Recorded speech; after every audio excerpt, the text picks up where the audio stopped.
I talk about the conclusion of my philosophy, life, abolitionism, and the ultimate goal is to dismantle the state through demographic collapse.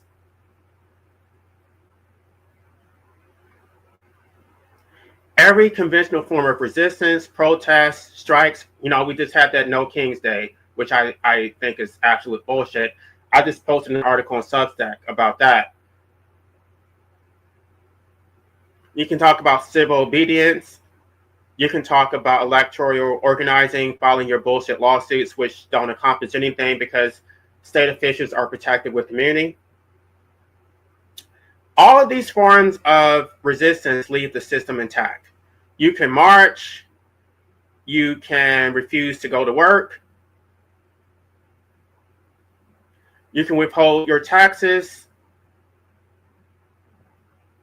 But if you're doing this simultaneously while procreating, then you're not doing anything. You're still fueling the system, right? If you stop procreating, you attack the state at its root. You are withdrawing the one resource with which no state can sustain itself, refusing to manufacture slaves that give the master state its revenue, its institutional foundation, and its future. The state derives itself from practical legitimacy through citizens and subjects.